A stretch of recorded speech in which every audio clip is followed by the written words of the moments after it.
Good evening, VV Nation, and welcome to the channel. My name is Glenn, Senior Stock Market Strategist for VectorVest, and glad to be here, glad to have you here. And we all know that Nvidia is coming up for earnings next week. It's going to be a big story from now until the earnings happen. And between Ryan and I think we're going to give a lot of focus on Nvidia prior to earnings. So this video is really all about what's going on with it, how it looks like it's going to go on paper, and then afterwards, if you stay to the end, I'm going to give you my insight in regards to where I think the price is going to go and all that kind of stuff. So make sure you stay to the end. All right, let's get right into the stories. So I'm looking at this. Yes, it's Thursday.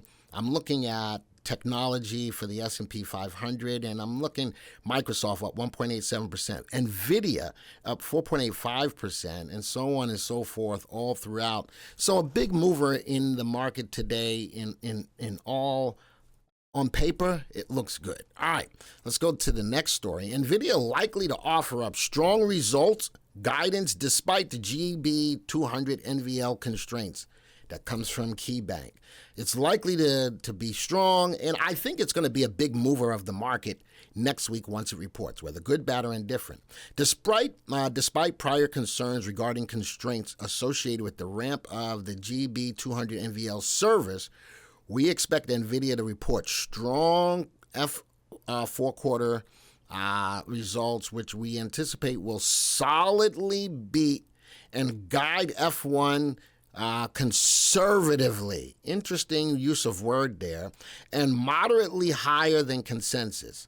While we do believe that the manufacturing constraints are limiting shipments of the servers, we believe this will be more than offset by the following. Given the lower number of manufacturing yields, we believe customers have been able to push out their orders. And I think a lot of people ordered a lot of this stuff prior to the tariffs or because of the tariffs, all right? And then we've got to talk about the GPUs. The Blackwell GPUs are going to play a role in this.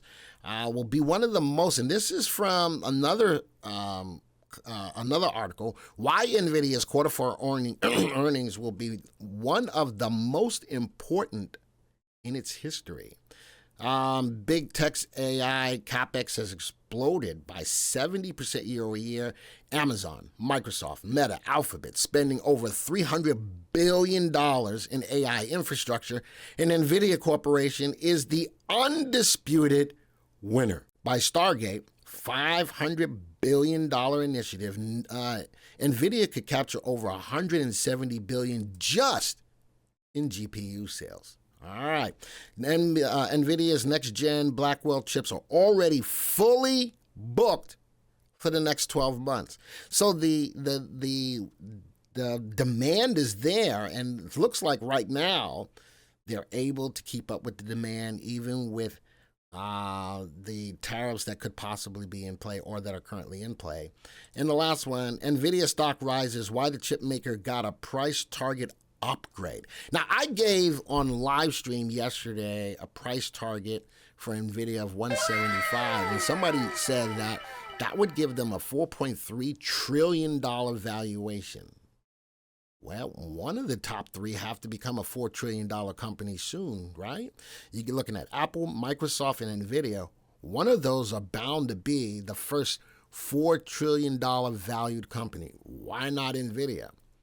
I see other people giving a lot higher stock guidance. I'm thinking one is trading at 143. I'm looking 175. Right? I'm going to hold on to that 175. I'm holding on to that 175. I'm either going to be right or I'm either going to be wrong. And with that, Nvidia may be the first $4 trillion valued company. All right. Yeah, I'm going to hold on to it. I'm going to hold on to it. Let's go into the program now. This is where, for me, the rubber meets the road when we look at Nvidia. I've got that price target of 175. Again, currently it's trading at 137, 138. But from a VectorVest perspective, on paper it looks good, but from a fundamental valuation, I'm concerned. I'm looking at a 1-year graph, bottom left, top right. We've got some volatility. We most recently bounced off a level of support. Look at that nice uptrend. Last 2 days, including today, we're down a little bit.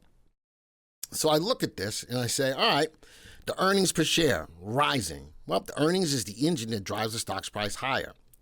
This is what concerns me. The growth of their earnings, even with the Blackwells and the product that they have, they're not growing in their earnings. And from all of those products, look at the sales growth is falling. Now, the sales growth currently is still at 94. Nice big number. That's a beautiful number, but it's falling.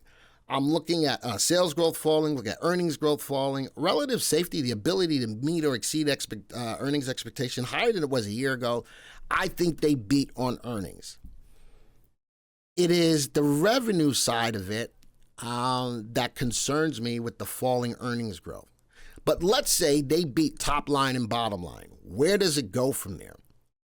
Well, when I look at a stock like Nvidia being the powerhouse that it is, right, it is first and forefront in the AI space. It is the hottest stock on the planet. And when it reports earnings next week while I'm in Hawaii, it will move the market one way or another. It's that big of a company. Remember, it's only one of 3 companies that have a market cap of over $3 trillion. So, I think it's going to move markets. What I'm concerned about is the forward guidance. They talk about the supply chains are good, that the demand for the product is good. I'm just feeling something. I'm feeling something is amiss, awry in what they're saying. I'm not calling them liars. I'm saying something just doesn't sit right with all of the product that they have, with them being a leader in this space. Something just doesn't feel right in regards to Nvidia, especially when the VectorVest system that doesn't take all of this news and all of this stuff into effect, they're looking at the solid numbers behind what they're doing. I've got falling sales growth and I've got falling earnings growth. Those are 2 main flags that concern me with Nvidia. But on paper, looking at the news, they look great. They're getting target raises. The supply lines are good. The demands for their product are all good. All of that looks fine and dandy. I'm going to still stick. So even with that, I'm going to stick to my 175 price only because it's Nvidia. But from a VectorVest perspective, folks, and that's the power of the software, is to look at these indicators to let you truly know what's going on. What's truly going on in the background, something is missing. And whether they're telling us or not telling us, something is missing. But I got to play the chart. The chart tells me the stock's going up. Right now, even on a down day, I've got a level of support sitting at about 133.50. I wouldn't get antsy unless it fell below that price. I wouldn't get antsy unless it fell below that price. But anything can happen between this video and earnings. And again, I know that Ryan's going to put some emphasis on this. And next week when the earnings call comes out, he'll be listening to it live. So you get to hear what the CEO has to say. So that's my analysis on it. Again, on paper, from the news, it looks and sounds great. But from a VectorVest perspective, folks, I'm looking at these indicators, the earnings growth falling, even though earnings is rising. And earnings is the engine that drives stock's price higher. Earnings growth, again, still nicely up there. Earnings growth is sitting at 46, but falling. Sales growth is sitting at 94, but falling. Both 2 good numbers, but they're falling. So that's in the background, and I also want you to keep this in the background of your mind. Something just doesn't feel right from a fundamental standpoint, and we'll see. But on paper, I think it looks good, and I think that the mitigating circumstances is that it's Nvidia. People feel comfortable about buying into Nvidia. They are a leader in the space. So I'm going to keep my price target of 175. I'm either going to be right or I'm going to be wrong. If this is your first time on our channel and you like the content, consider hitting the subscribe button and the bell icon. If you're a regular person that's here, hit the like button. All right. And let's go see within the chat, are you bullish or bearish on Nvidia? Type it in the chat. I'd really like to know. When I come back from Hawaii, I want to see what you had to say. With that, folks, this video is over. And until the next time, see ya.